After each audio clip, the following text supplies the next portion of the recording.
Hey everybody, Scal Crafty here again. Welcome to the last Monday show of 2025. Boy, this year really went fast, didn't it? We got a good show planned for you today. A lot of things going on. We had a little bit of a snow over the last couple days, about 4 to 6 inches. Nothing bad. But as I was shoveling, it brought back memories to when I was a kid. Like I was about 12, 13 years old. When it would snow, we would love it because it meant money. We could make money. It was hard getting a job back then. You know, it wasn't, when you're at that age, you're not really old enough to do adult work. We were 18 and you're a kid and you had working papers. Remember working papers you had to get a job? But you wanted to make money. It wasn't like today where it seems like kids get, all they have to do is ask their parents. But back then, we didn't have allowance. We didn't, you got money for the essentials, but that was it.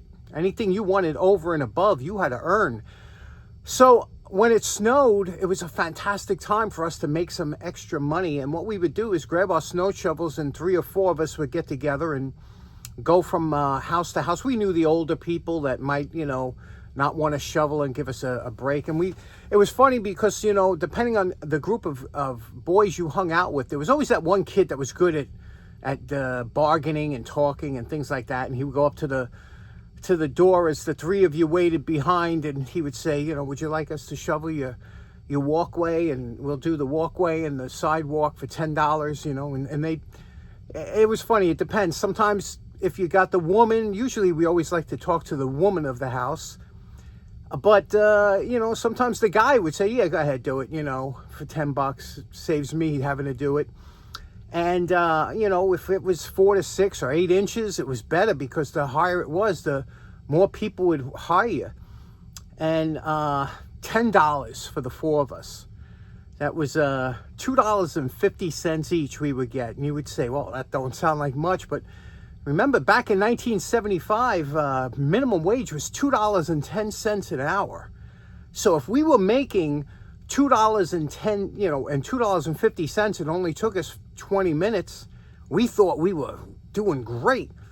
And boy, we'd spend the whole night going from door to door and shoveling. And sometimes you make $20, $30 in that night. Boy, that was a lot of money back then. Good times. Kids, I don't see any kids today. When it snows, there was groups of kids walking around with shovels, and we would run into each other and say, how you doing? We had a guy gave us $20 to do his, really, and bragging rights about how much we're making. And the more kids you had, if you had 4 kids, it was you divvy it up 4 ways. But sometimes you didn't get 4. Sometimes you only had 2 of you, So it was more money, but more work too, And then, it's so funny, when you were young, you always knew right away, there was always that one lazy kid, who wasn't pulling his weight. So it was sometimes you had to let him go. It was your first experience with firing somebody. It's like, Tommy, I'm sorry, you're not cutting it. You got to go. And Tommy'd be like, So then you'd see Tommy out there trying to solo it, trying to make some money with his own shovel. Tommy wouldn't do it. Tommy couldn't make it. So Tommy wound up on Skid Row, no money. Anyway, so like I said, we got a great show today. Let's get started right away. Okay, next up, this was a gift from my sister for Christmas that she gave me, and how cool is this? For those of you old-timers will know exactly what it is. This is a change dispenser. McGill was the most popular manufacturer back in the day that made these. There were some others, but anybody that had to give change back in the day, even bus drivers, would have these. And they had, this one here has quarter, dimes, and nickel, but they also had four dispensers with pennies added. Really interesting how these are made and how interesting. Now, I'm going to do a quick cleanup on this. It's got a little surface rust and whatnot, a little bound up on a couple of these don't work. But, you might normally think, hey, we'll just drop this into evaporust or vinegar. You cannot do that because it's got steel springs back there. You see that? I'll show you. See the springs? And when any of those chemicals cause hydrogen embrittlement.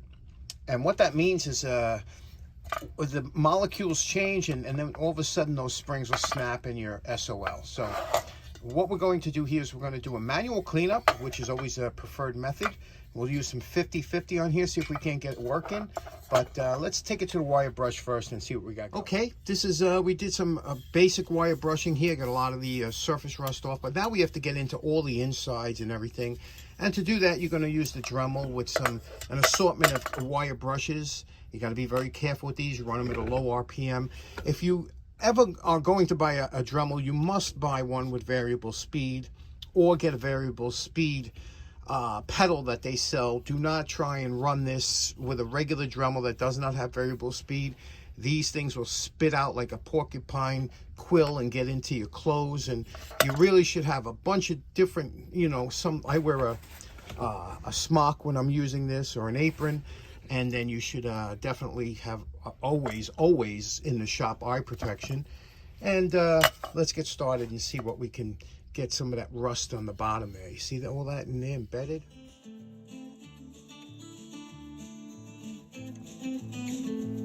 Okay, now we've removed as much rust as we can using the Dremel and all different tools and accessories, you know. Now what we're going to do, and we freed up this key here by pushing down, there's a little lever there. But this one here seems to work okay, but now we're going to lubricate it. And what we're going to do is we're going to use 50-50. That's half automatic transmission fluid and half acetone. You shake it up before you use it. Make sure you're wearing gloves whenever you're going to spray this on your hands. You don't, anything that gets on your hands will absorb into your bloodstream, anything. So don't use any chemicals except mineral oil or Vaseline or something like that. Anything else, you have to wear gloves. So we're going to spray this in. We're going to try and work it through and lubricate this whole thing up and see if we can't get it working. Okay, you can see here it says J. Galef & Son, 85 Chambers Street, New York, New York. So they were the sole distributor back then. This was the Paragon model changer, and McGill, made in the USA. Okay, here we go, all lubricated up. Check this out. Now when you push this lever down, you'll see that little ring will push out the quarter, and you can see here now, watch what happens. All lubricated. This one was stuck, remember? This one wouldn't operate at all. What do you think about that? Oh, beautiful, isn't it? Let's get some change. Do you know, for over 20 years, I've been taking my change and just throwing them in a jar, and when the jar gets full, they put the jar in the back of a closet or something and take another jar. I don't know how many of these jars I have full of change upstairs. And do you know how much this thing weighs? This thing weighs quite a bit. We'll take a guess in a minute, but you see here, here's some, this is a recent jar that's almost full, but let's take out some of the coins and see if we can't get the changer to work. Okay, we loaded some up. Now you can see here it has an indicator that you could, a visual indicator of how many quarters, dimes, and nickels you have in there. And I'm just going to put it on the edge of the wood so I can show you how it pops out here. I'm putting it here. It would normally be on your belt, and you would hold it this way, but you could see there, the quarter pops out, the dime pops out, only one, and the nickel pops out. You can see that? So if you needed 75 cents, pop out 3 of them. A few dimes, a few nickels. How awesome is this? Remember, the guys were so fast with it, they could do this and give you a change and count it out. Boy, that brings back memories, don't it? Okay, so you say, oh, I like these things. I remember these, and they still make them today. Maybe I should buy a new one. Well, let me tell you something before you go out there and order one up. This is what the new ones look like, okay? That's a new one. These here, now, this plastic is not because it's new. This was actually developed back in the, I think, the 70s or something like that. But Advantis, this company, took over McGill. See, Advantis Corp? They took over the McGill changer, and now it's made in Taiwan. Taiwan makes good stuff, but the problem is this is much, it's a little bit lighter, and there's 4 tubes than this one here that only has 3 tubes. But let me show you the big difference here, why you're better off getting an old USA-made one than a newer one. You can see the hardware here. That's how you can tell the difference between the new and the old. They use Phillips hardware. The other ones use slotted. But when you hold this key down, this plunger down, see how this play? I'm going to hold it here.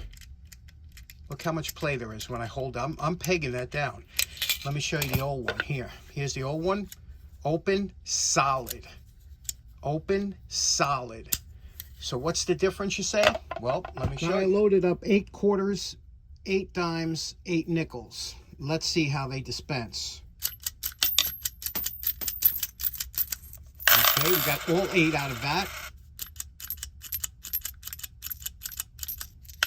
All 8 dimes.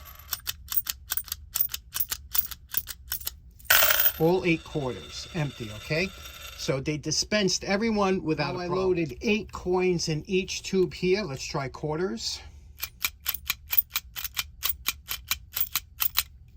Well, now it didn't do every. Okay, we had 1 misfire on the quarter. Okay, we had. Okay, the dimes seem to work. Let's try the nickels.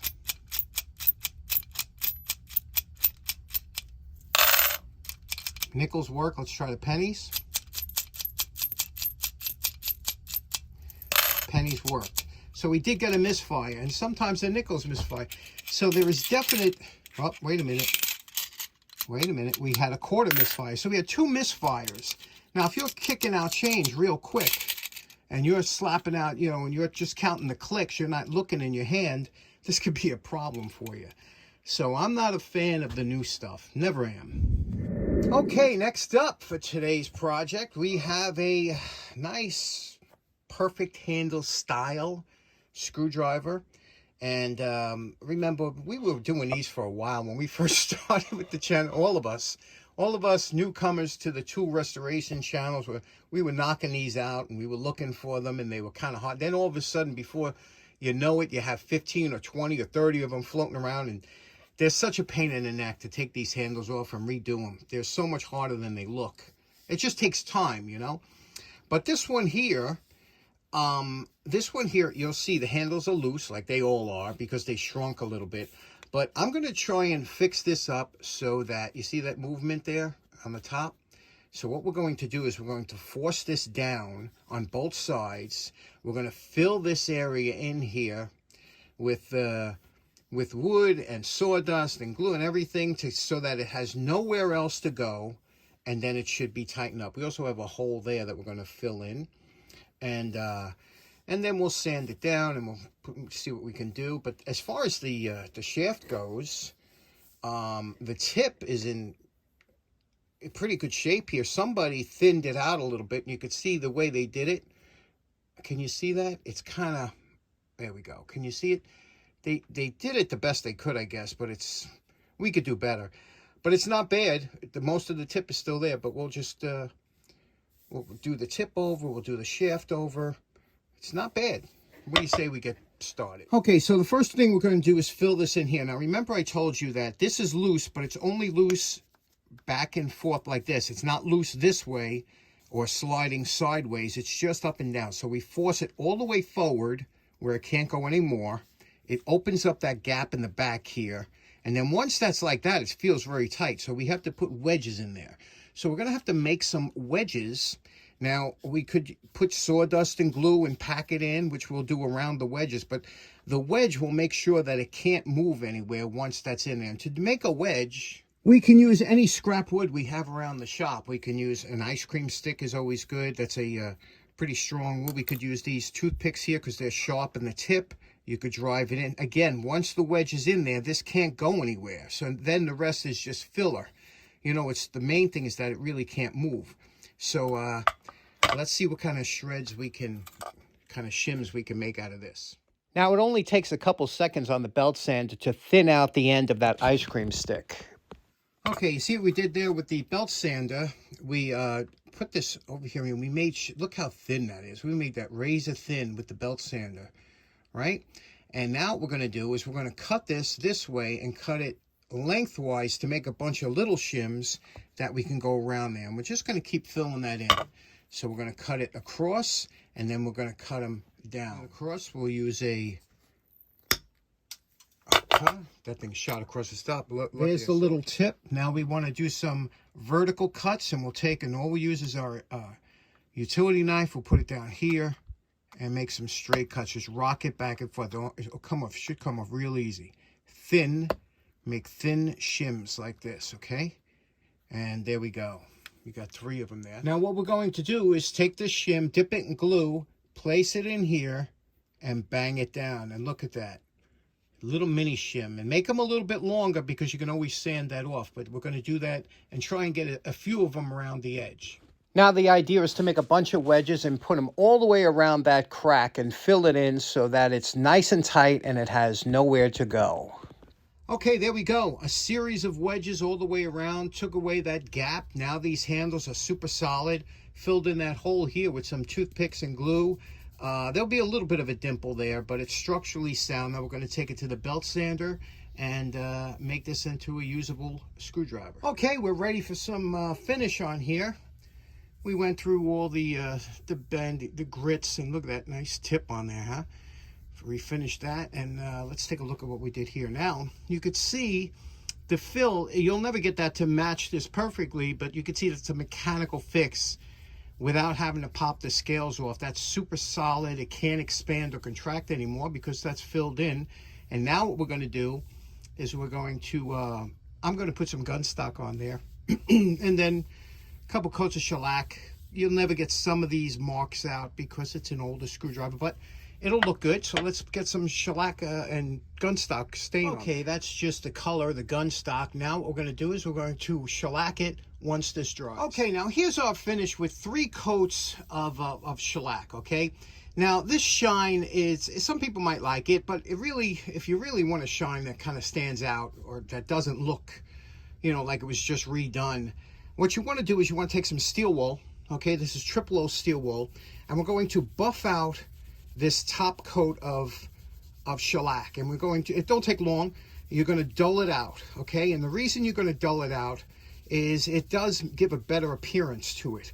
So you get all the shiny areas, you're going to dull it out, see? And then what you're going to do is you're going to butcher wax it, and it gives a much superior finish. So let's do that. I'm telling you, this stuff smells so good. If they made a cologne out of this, I would wear it. Take a little bit of butcher's wax, and we're going to rub it in here, okay? And then we're going to buff it out. Now, if you were going to do this and you didn't care about the looks as far as, you know, especially how it matches here. See, we did the wood because you get a pretty good match. You don't really see it. But if you would just wanted to do it quickly, you could use baking soda and thin CA would do a really good job at filling that in, and very strong, but you would see the white there, you know. Okay, you know my favorite part. Remember what this not so perfect handle screwdriver looked like before we started? I'm calling this project done. What do you think about that now? That's an attractive looking screwdriver now, isn't it? And again, you see it don't really show up where we filled it in the top. The scales are absolutely rock solid tight.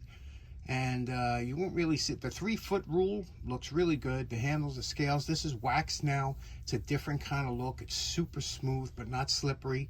See what we did to the top here? Look how nice the top comes out, huh? Everything, and the shaft of course came out really nice, and the tip we did here redid. So very happy with this screwdriver. It's a quick and easy project for a weekend, and there we go. What do you think about that? Okay, just a quick guess for you people in the comments. You see how many coins are in here, right? It's not quite full, but what do you think the weight of this jar is? In pounds, we'll do it in pounds. How many pounds, say pounds per ounces, you know? So if you're going to guess, say so many pounds, point so many ounces, you know? Take a guess in the comments, and I will weigh it in pounds and ounces. Let's see who gets closest to this. It's pretty hefty. A jar of coins. Okay, so in closing, quick announcement to make.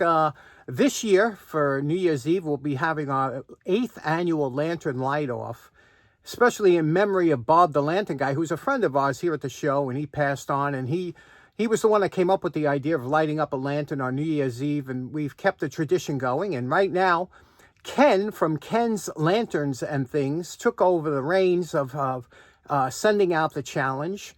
So basically what you do is you just take a picture of a lantern lit up and send it over to Ken If you have more than one lantern or you want to do it up special, a nice photograph, just send it over to Ken. I'll have the link in the description before New Year's Day.